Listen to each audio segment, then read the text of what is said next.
Hello, my name is Russell Myers. Welcome to Unity for All. I got more tactics for activists. So today let's talk about invalidation. This is one that some people use way too much. You offer them resources, information from trusted, verified sources, and they reject it. Especially when I offer something from, say, RT, and they just call it propaganda. Over and over again, I have asked people to point out exactly what is propaganda about it, and they can never answer. I've asked over and over, they'll say anything from RT is propaganda, and when you ask them for a specific example, I have never gotten a reply. So,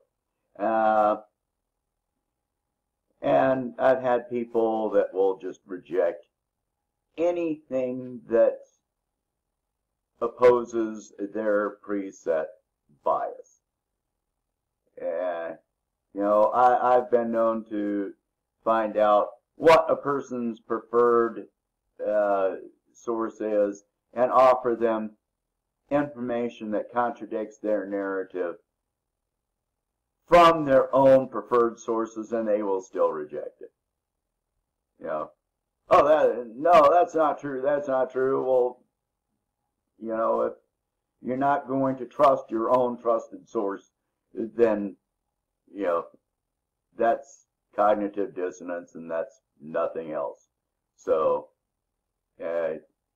at that point, you've already won. Just you can go on, ignore them, block them, whatever.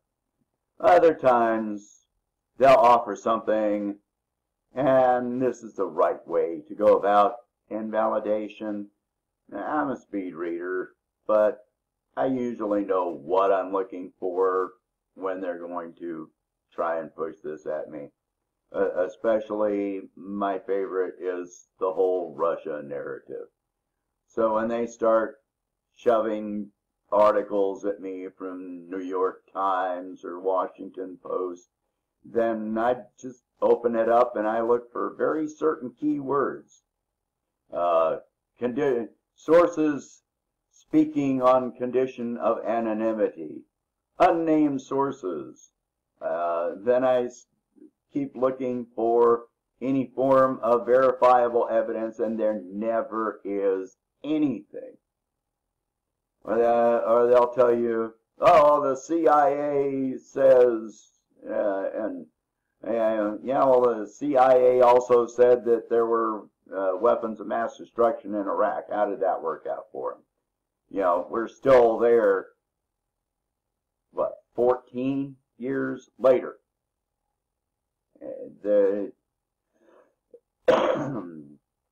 Some things you really should just invalidate outright. If anybody tries to give me anything from Snopes or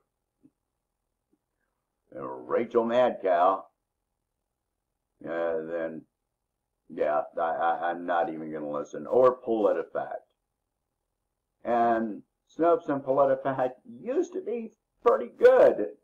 I used them as trusted resources at one time, but not for the past 2 years or more. 3, I guess, ever since 2015. You can't trust anything coming from them.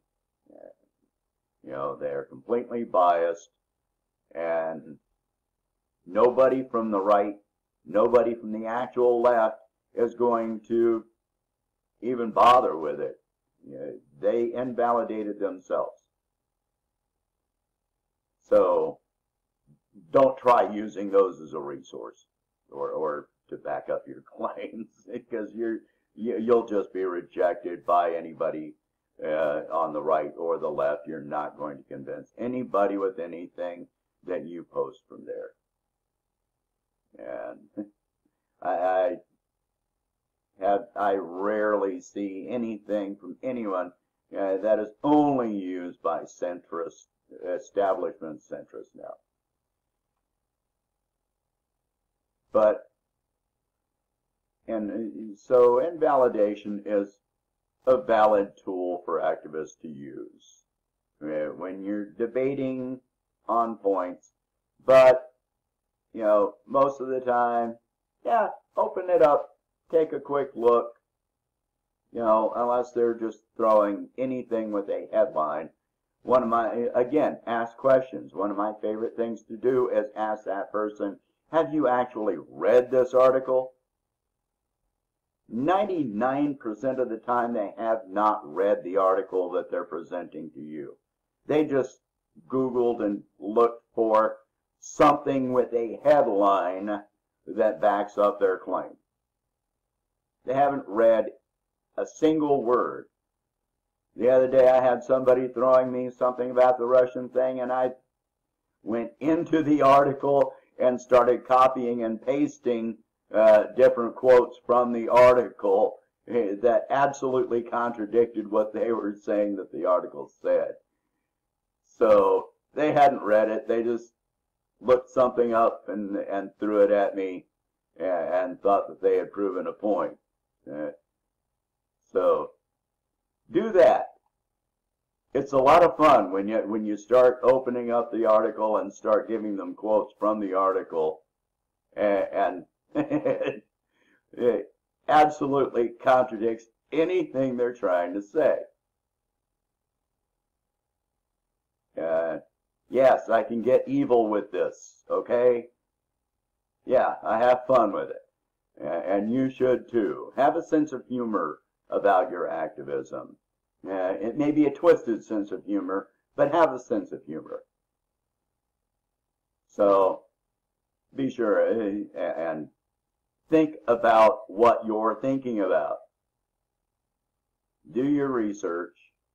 Network with other people that have done their research. You know? So, all right, that's it for today. I'm keeping this one short.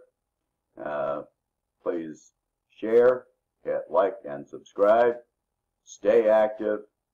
If you can, please become a patron on Patreon. And I'll talk to you tomorrow.